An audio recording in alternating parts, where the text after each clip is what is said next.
Hello everybody, this is King Tut here and welcome to another Java tutorial. Now in this tutorial, I will show you guys how to better organize a block of code, aka a method to organizing a block of code in a very simplistic way and reusing it in this program when you're programming. You see here, you see this title? And this joke right here, well, I'm going to be making that joke throughout the video because it's very important that you know what a method is.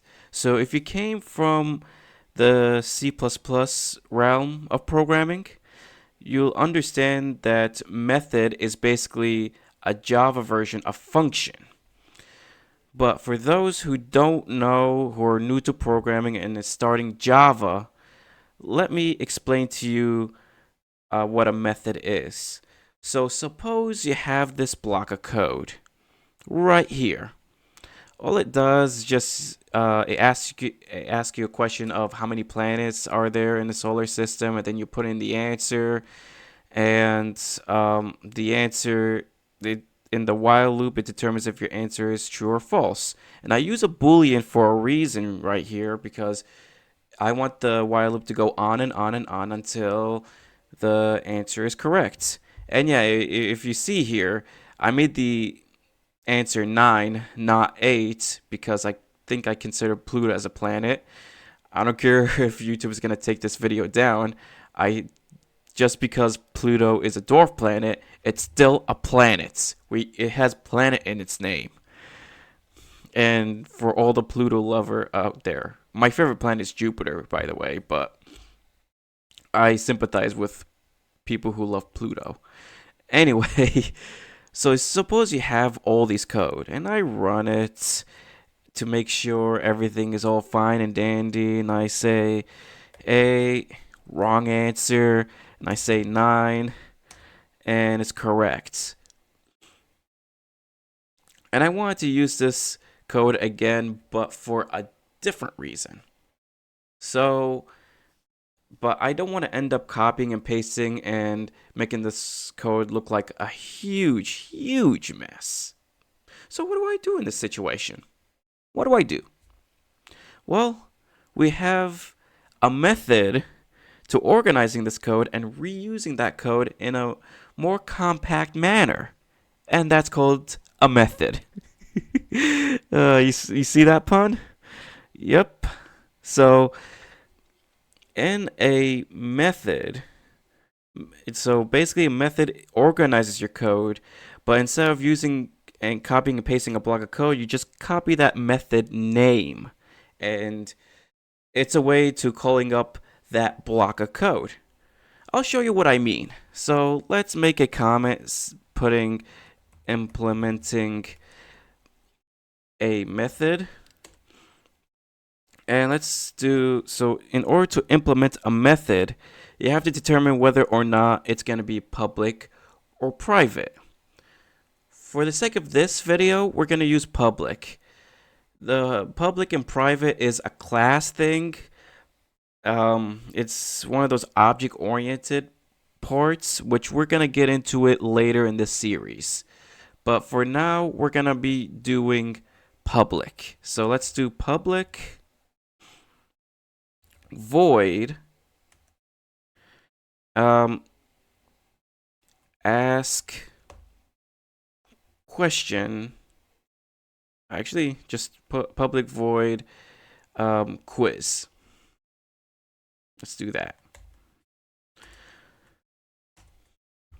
And then you need curly braces right here. And then you also need a parentheses after the method name. So what I did here, I made it public. So public meaning it's accessible throughout every class. Void, so the difference between void and pretty much other things. So void tells the method to not return anything. So what do I mean by not returning anything? So there are functions, say, for example, public int get answer. If you put in int or any of the familiar data type that you usually use for variables, you have to return something. Void, you don't. You don't return anything. It makes your life easier. But I'll get into the other part where the other functions where you return. So after you put in public and void, you have to give a method a name. I call it quiz. And then you put in the parentheses right here and then curly braces. We're going to get into the parentheses later because that's also important. So public void quiz. So let's highlight everything in there. Hopefully it's okay. Everything in there. Control X for cuts. And then you Control V for paste. We're not out of the woods yet.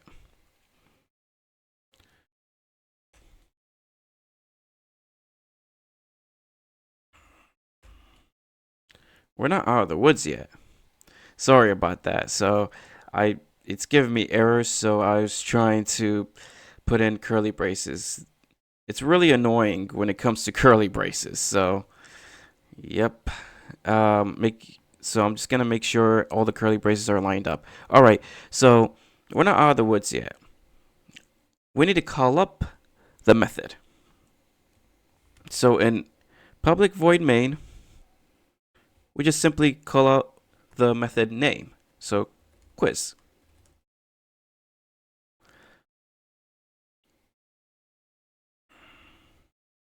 Cannot be referenced from a static content.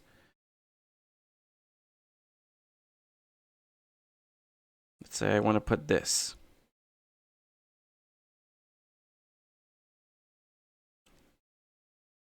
Okay.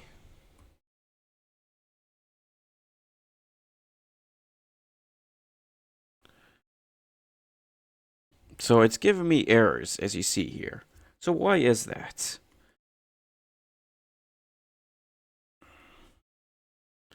It's telling me that a non-static method quiz cannot be referenced from a static context. So let's remedy this situation and make it static. And the reason why we do that, because you're in a class that has a static void main. So that's all you need to do. Just make it public static void quiz. And that's all. That's pretty much all you need to do. So that's my mistake. But usually with other classes, you put public void and that method name. But in this case, since we're not making another class, we're putting in public static void that name. All right. So let's run this program. Let's see if it works. I put 8 wrong, put 9 correct. All right. But you might be wondering, I want this to be flexible. I mean, that's great, but that defeats the purpose of actually using it in a more compact manner. There has to be more to method. And you're right. If we actually wanted to make another function for quiz, we have to make another function of making another method. My bad. Make another method and then copy all of this and paste it. And that's also going to make it look messy. We want to make it look nicer, more clean, more reusable. So let's do that. So inside that parentheses, that's called an argument. In C++, we call it a parameter for those who knows C++ programming, but in Java we call it an argument.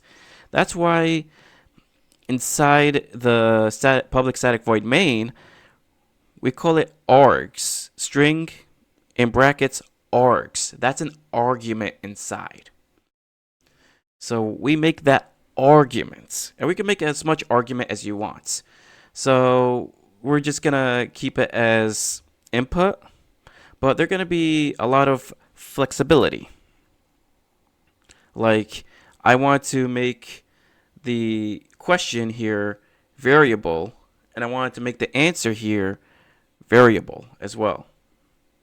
So, but not just any answer.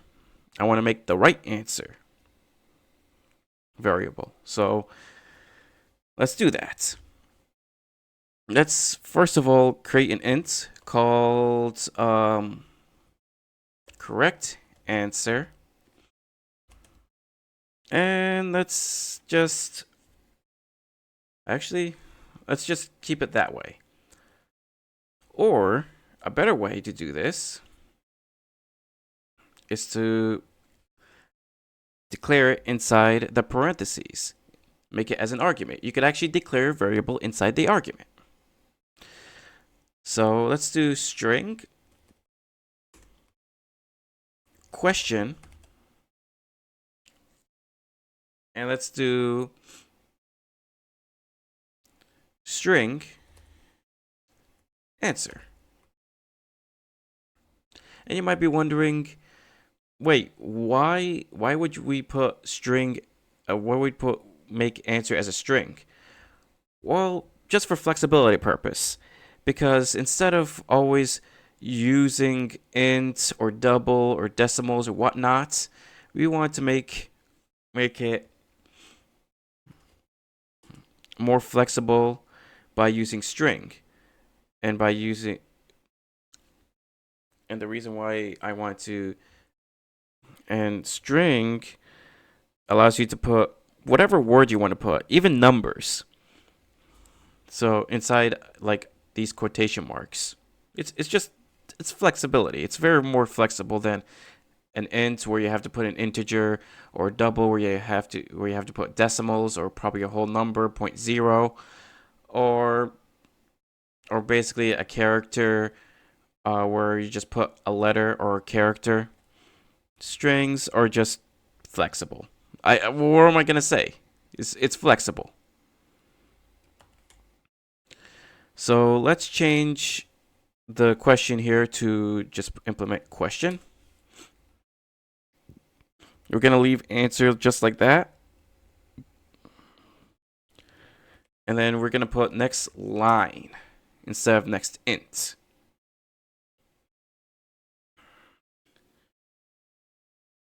So let's put C answer, because we don't want to put a argument with the same name, so it won't be confused with this. All right, so let's do if answer equals C answer. C answer. Then it's correct ending program. If not, then it's going to be wrong, and then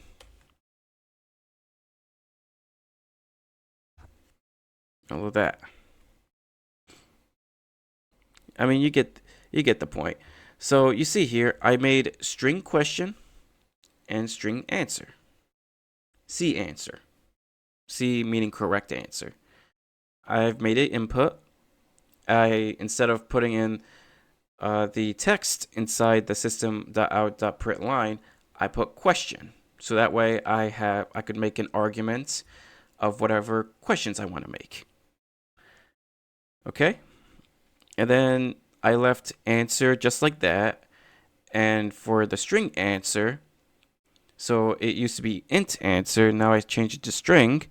And instead of putting next int, I put next line for string. And then you see here, I left the boolean as it is, because we wanted to make an infinite loop until we get the correct answer. And then instead of having answer be equal to a value, to a certain value, I made it into a variable from the arguments. C answer. So if answer actually equals to C answer, the correct answer right here, then it's going to tell me correct ending program, and then the loop is gonna break. If not, then it's gonna tell me wrong, try again, and it's gonna have me input another one, and the loop keeps going. As you see here in the main function, when I call out quiz, it gave me an error.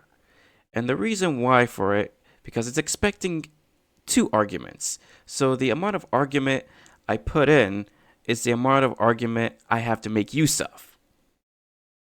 So it tells me to expect, it's expecting 2 arguments, but it actually found no arguments.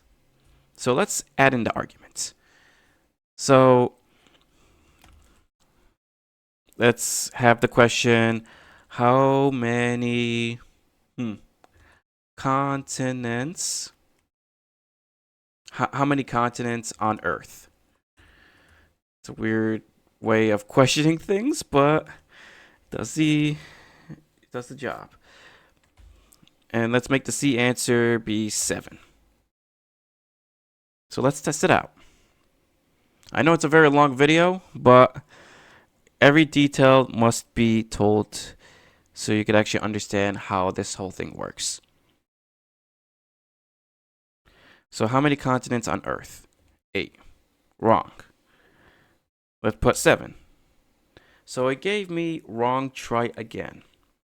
So why is that? It's because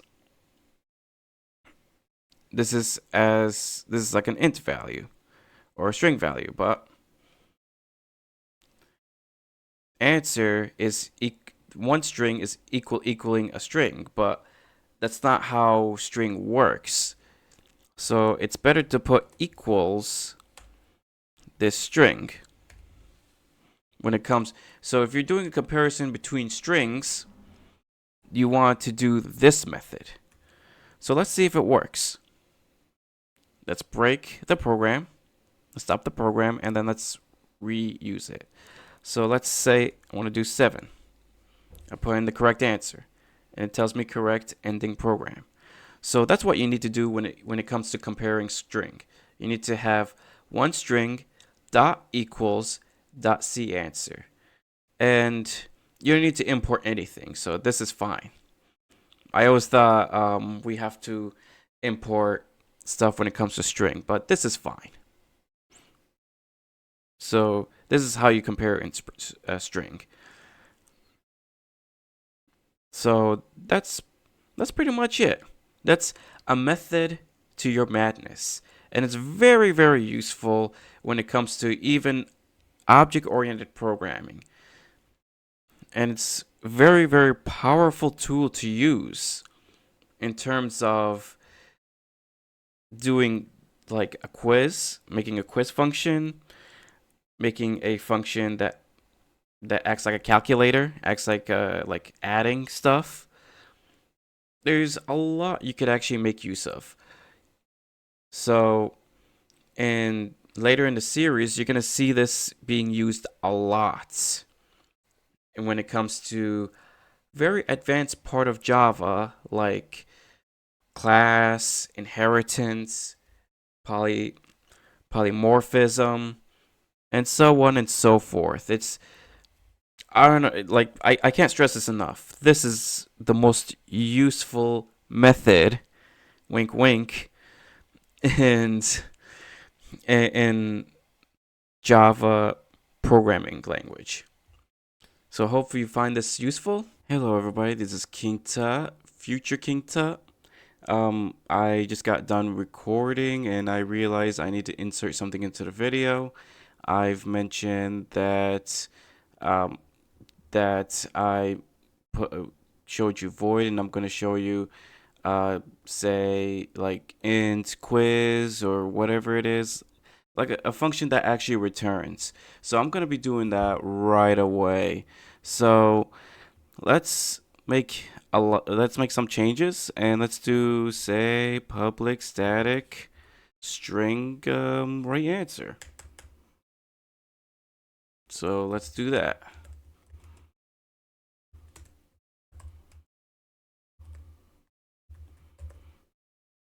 And let's do string right and correct answer.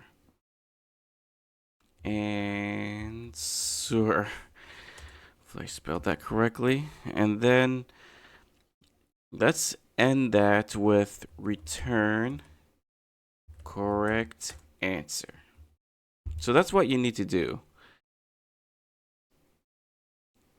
So it mentions I have to put string.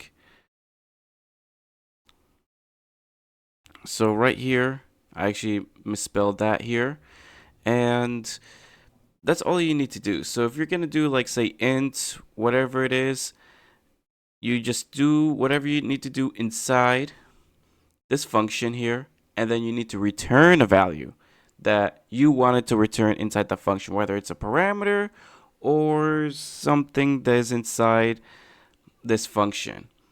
Like amongst the block of code you want to put into this function. So, okay, so once we have that, let's change everything else. So, first things first.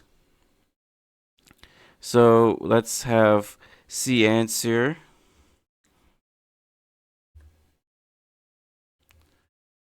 Actually, we'll leave it that way. Here's why. Here's why.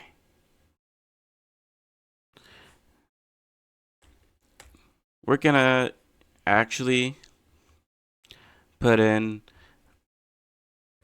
right answer here. We're gonna call up that function. Yes, as long as this function is not a void function and it's a function that can be returned, you could use that as though you're using a value. You're assigning a value to a variable. So you're basically can use that to store into a variable. Pretty cool, huh? And let's do 7. And let's save this, run this program. Hopefully everything is all good. How many continents on Earth? Let's say it's 3. Wrong. 7. And then, bam! It's the right answer. Yes, I went through this very fast. So let me explain to you this function right here.